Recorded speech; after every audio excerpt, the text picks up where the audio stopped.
Aí galera, tranquilo, na boa. Eu estava lendo, terminei de ler o livro ontem, o Diário de Classe, que é um livro simples, mas muito eloquente, porque é uma criança de 11 anos, né, que sofre uma série de experiências com o mundo virtual e acaba produzindo este livro. Mas o que aconteceu rapidinho, né? Convido a lerem o livro. Uma criança de 11 anos vê na sua escola muita depredação, vê portas que não fecham, paredes ruindo, enfim, tudo aquilo que a gente sabe que as escolas públicas têm. Inclusive um professor em especial, professor de matemática, que cortava as unhas na sala de aula, em total desprezo pelos alunos. Também a situação que me chamou a atenção, as funcionárias da escola, que lavavam a roupa na própria escola e penduravam as calcinhas, fizeram um varal e penduravam as calcinhas na escola. E essa criança, chocada com isso, tira fotos e faz o seu diário lá no Facebook, né? Faz uma fanpage e coloca as fotos lá. Então, a ideia de pôr fotos era: eu vou gritar à comunidade as coisas que estão acontecendo na minha escola. O que ela não conseguiu perceber pela tenra idade é que a comunidade, inúmeras vezes, não quer o diálogo. Ela não quer ouvir, ela não quer ver. E podemos imaginar as consequências disso. Fake news, ameaças de morte, jogaram pedras na casa dela, boletins de ocorrência contra ela, tudo que nós vemos agora em 2021, 2022, né? Isso lá, eu acredito que 2011, 2012, né? Uma criança, né, sofreu. Portanto, me deu vontade de falar sobre o diálogo. É evidente que o diálogo, esse diálogo que a escola não quis ter, que a comunidade, melhor dizendo, escolar, não quis ter, né?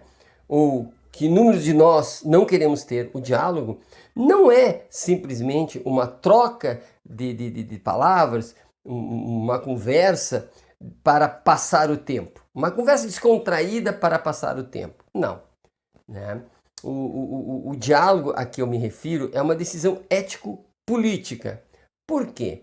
O diálogo é uma situação em que, no mínimo, dois sujeitos se põem porque querem estar nessa situação e tem por objetivo crescimento. Né? Essas pessoas querem crescer cooperativados, ou seja, eu com o auxílio do outro, o outro com o meu auxílio, vamos em direção a um saber mais, a um ser mais. Né? E, portanto, é preciso estar desarmado, espiritualmente desarmado, é preciso estar convicto que a humanidade do outro se sobrepõe a seu status social, se sobrepõe a seu conhecimento técnico-científico. Da mesma forma, o outro verá da mesma forma a minha pessoa. Portanto, são sujeitos dignos que vão trocar ideias, mas trocar não no sentido comercial, né? Quanto vale a minha, quanto vale a tua, vamos ver qual que vale mais. Mas não é isso. A ideia é trocar ideias como sujeitos cooperativados, onde todos sabem algo e algo tem a dizer.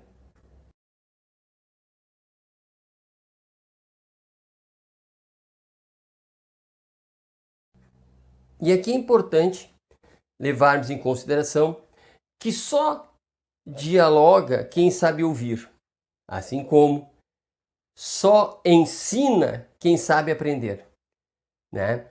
Então, só dialoga quem sabe ouvir. Me vem o exemplo, eu tenho um parente muito próximo mesmo, que é fiel representante da extrema-direita. Ele é um aficionado pela extrema-direita e, portanto, quando ele vem puxar conversa comigo, e aqui eu não uso a expressão diálogo, ele vem puxar conversa comigo, ele vem com a intenção de dizer e não ouvir. Ele vem com a intenção de dominar pela fala e não para aprender com uma possível fala minha, a tal ponto que ele, como que se estivesse de posse de uma arma, de uma metralhadora argumentativa, ele fica dando tiros, né?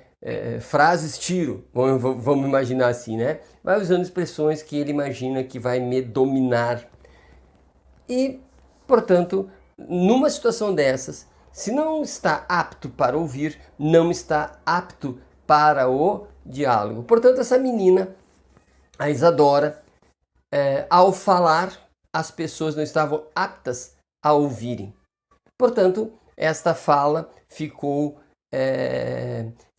como que pairando no ar como uma ameaça, porque por serem fotos e por terem pessoas dando like, né, era uma voz no ar que ficava reverberando de maneira que era um som, vamos dizer assim, que elas não queriam ouvir, mas que estava lá. E, portanto, isso provocava um sentimento de revolta. Percebamos que isso é o que geralmente acontece quando as pessoas que não estão habilitadas psicologicamente para ouvir querem entrar em algum tipo de discussão com outra pessoa, mas sem ouvir não é possível o dizer.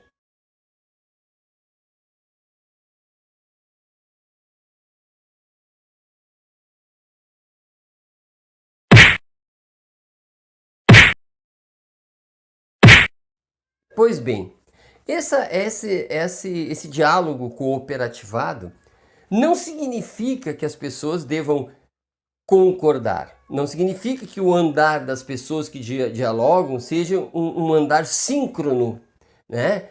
Um dá um passo, outro dá um passo e acabam que andam juntos. Não necessariamente, porque eu sou o sujeito A pessoa é o sujeito B, e eu vou continuar sendo A, e ele vai continuar sendo B. Só que nessa conversa, onde um pode andar um pouco à frente, puxa o outro se aproxima, avança, e assim vai, num trocar de posições dialógicas, né? Essas pessoas vão crescendo nesse caminhar, mas é um sujeito A mais um tanto, continua sendo um sujeito B mais um tanto, e este consenso possível que haverá entre os dois para que caminhem juntos não significa que a pessoa vai deixar de ser ela mesma para concordar. Por quê? Porque aqui é uma questão de, vou chamar de certa preocupação com o poder.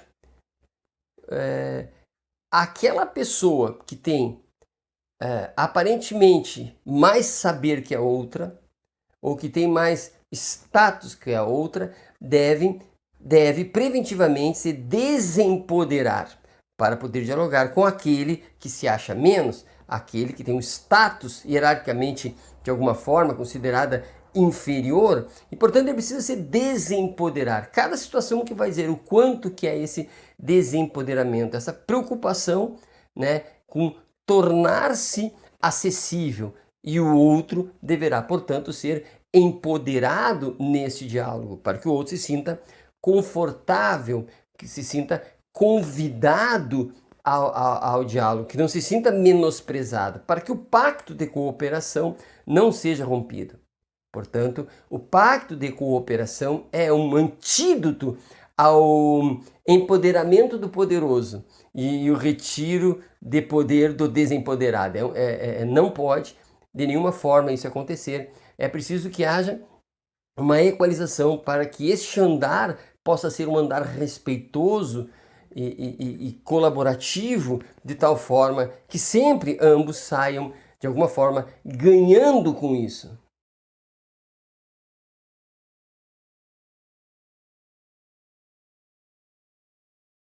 O diálogo nada mais é momentos de emissão e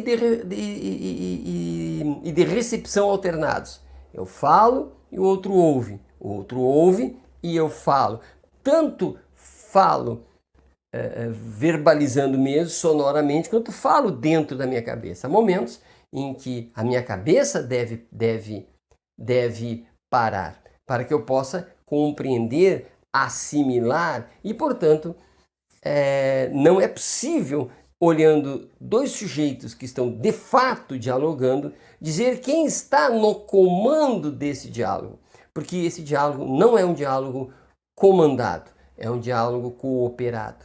E eu digo tudo isso porque essa espécie de diálogo, e acredito que deu para perceber que Paulo Freire está aqui entranhado nesta fala, né? Esse tipo de diálogo é refratário ao discurso fascista, ao discurso de ódio, ao discurso do arrogante, discurso de ódio, enfim. Ele é um discurso que procura com que as pessoas se encontram, abram seus corações, se sintam confortáveis. O diálogo prevê que somente pessoas que reconheçam uma na outra a dignidade, reconheçam uma na outra a fraternidade, sejam pessoas que sintam o sentimento do outro. Só essas pessoas estão habilitadas a exercer esse tipo de diálogo. No caso do Diário de Classe, a comunidade não quis ouvir, a comunidade quis manter o status quo e, portanto, não aprendeu, talvez, nada ou muito pouco com a situação. Entretanto, segundo e tendo como verdadeiro o que foi dito no livro, a Isadora aprendeu muito. Ela mesma disse que aprendeu muito mais coisas do que aprenderia numa escola tradicional, convencional, e ela descobriu que ela pode querer mudar o mundo falando e ouvindo. Portanto, fica aqui o meu recado. Sejamos todos pessoas abertas ao espaço dialógico e, portanto, emitamos menos as nossas opiniões, sozinhos, num monólogo, mas aprendamos a discursar de maneira cooperativa e fraterna. Abraço e até a próxima.